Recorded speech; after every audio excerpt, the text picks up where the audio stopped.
Good day, students. Today we're going to look at a solution to your turn 1, the first of your practice problems for chi-square, and this one involves the chi-square goodness of fit test. So let's get right to it. After getting trounced by your little brother in a game using a die, you would suspect the die he gave you may be unfair.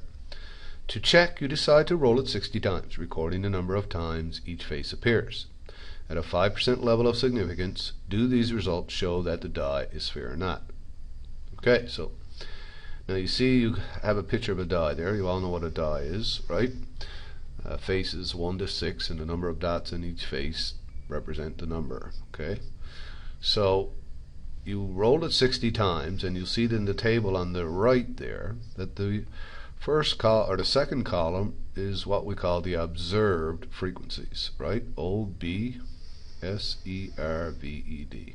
Okay, observed frequencies. Okay, so that's what you recorded when you rolled it 60 times. All right, let's get rid of that picture to make some more room for our solution. Now, of course, we know the goodness of fit test involves observed versus expected values, right? So and that's why I have that third column there, because in this column here we're going to put in the expected values. EXPECT, expected. Yeah. Okay, now how do you calculate the expected values? Well, if I roll a die, what is the probability, the theoretical probability of getting a 1? Well, there's one face with a 1 on it out of 6 possible faces, so it's 1/6. Right? Probability of rolling a 2. There's only one face that has a 2 on it out of 6. So these are all equal. Probability of rolling a 3 and so on. So equal probabilities. Now if I rolled it 60 times, then of course 1/6 of 60, if I multiply that by 60, that's 60 over 6, or simply 10. So you would expect to get a 1 10 times. And because all the probabilities are equal, then all of the expected values should be equal. Okay, so you should get a 10 each time, 10 of each face. Now we know the total is 60, and the total of the observed should equal the total of the expected. Okay, so those should match to double check your work. All right, let's get rid of that. Now we're going to follow the 5-step process for hypothesis testing. So the first step, as you know, is state your null, H0, and your alternate, H1, hypothesis.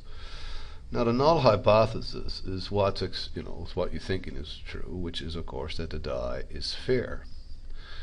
Okay, or in other words, that the observed values fit into the expected, right? So observed are the same as the expected. Okay, you could say it that way, as the expected values. Okay? Now, the alternate hypothesis, H1, or some books use HA, of course, is that the die is not fair. In other words, how else can we say it in terms of observed versus expected?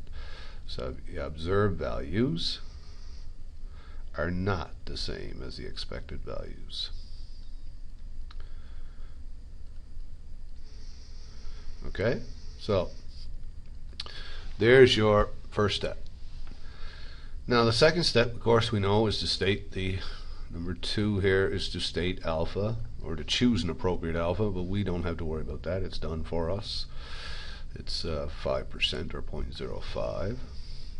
And step 3 is to choose the right test statistic, and of course it's the chi-square goodness of fit test. Now we're not going to use the formulas to calculate it. We're going to use our calculator, but you have to choose the right test, whether you're using the chi-square critical value method, which is number 4, or you're using the p-value. It doesn't matter. You have to choose the correct test in order to get the correct p-value as well. So the chi-square critical value, we'll do it this way first. Now as you notice in the distribution graph I have to the right, that the chi-square critical value is this value here that divides the region between the rejection region and do not reject region, right? That's been the same. However, In the chi-square distribution, you know, notice here it's a positively skewed graph, so it's always a right-tailed test. Always a right-tailed test. Okay.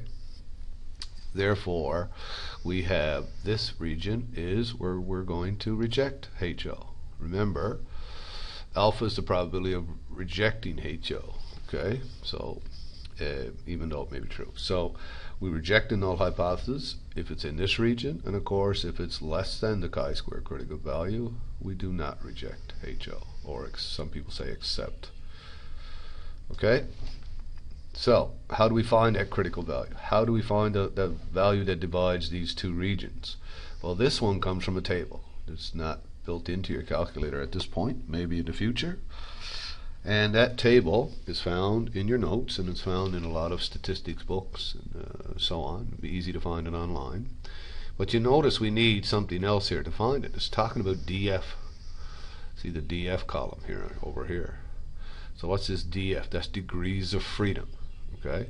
Now the degrees of freedom is the number of categories minus 1. Now we have 6 possible faces here, right? So 6 minus 1, our degrees of freedom is 5. 6 categories minus 1, so our degrees of freedom is 5. Alpha in this case, the level of significance was predetermined for us, and that's 0.05.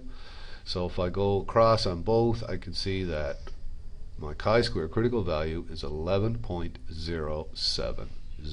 11.070. That's this value right here. 11.070. So that means if our chi-square test value, so our decision rule now, which is the second part of step 4, what is our decision rule? Well, if chi-square test value, which is what we do in step 5, is greater than 11.070, then what are we going to do? What region are we in? We're in the reject region, right? Then reject HO, and that means we accept HA. So reject HO and accept H1 or HA. Okay, so there's your decision rule. All right.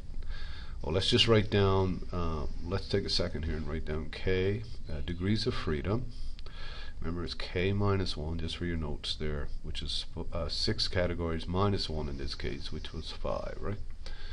Okay, now, if you're using the p-value test, then your decision rule is simply if p is less than alpha, of course, we're going to reject HO and accept H1. Okay, so it's the same decision, but based on the p-value. So that's your decision rule. Now, step 5 is where you actually calculate the chi-square test value and draw your conclusion. So 2 parts to step 5. Calculate your chi-square test value, do your conclusion, or your p-value and your conclusion. Now this chi-square test value comes from your calculator. We're not going to use the formulas. We have done a formula example in previous or in your notes there, but we're going to go straight to the calculator. Now, how do you do goodness of fit test on the calculator? First thing, after calculating the observed and expected, then that's what you put the observed into list 1 and the expected into list 2. Okay, how do you do that? Stat, enter to get to your list. Stat, enter. Now you noticed I already have the data put in, but I'm going to double check my data, because after you enter data you should always double check it to make sure it's correct. So I'm just checking each one. Looks good.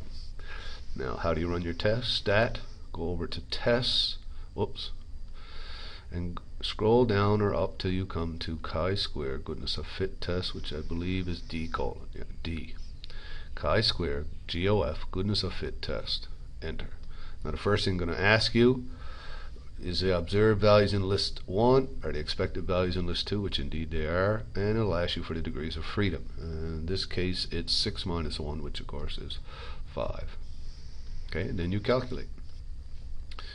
Now our chi-square value from the calculator, test value, so chi-square test came out to be 5.6. Now where's 5.6? 5.6 is down below. As you can see, here's 11.07, our dividing number. The critical value divides into reject and do not reject regions. then 5.06. Remember, these are all positive, so this is 0. 5.6 is somewhere here, right in this area right here, right? 5.6. So it's in the do not reject region. Now, if you want to see that again, you can actually draw it to see. So let's do that one more time. Stat. Let's go to tests. Let's go up to our goodness of fit test. And let's this time not calculate, but draw. Where is this value? And it's going to draw a positively skewed graph. See, we're right where 5.6 is. So it's well below 11.07. Alright, let's go back again and get our one more time and get the p-value. I'm going to need that for the p-value test. And this time we'll calculate again. Okay. Now, what's our decision? Okay, our conclusion. Well, 5.6, which is less than the chi-square test value, or critical value of 11.070. Therefore, we do not reject the null hypothesis. Okay?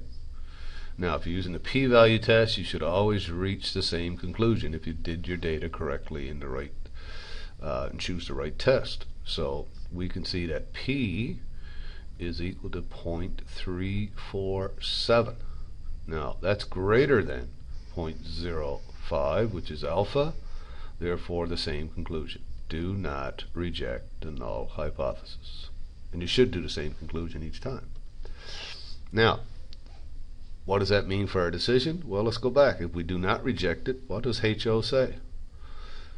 It looks like that it is reasonable to say, based on this data, it is reasonable to say, or the data suggests that. You can write it like that. Reasonable to say that this die is fair. Okay? There's your conclusion. Alright, hopefully that helps. Try the next one, your turn 2, in the second of the series of chi-square questions. There's 3 of them. And then check out the video solution on that one if you want. That's it for now.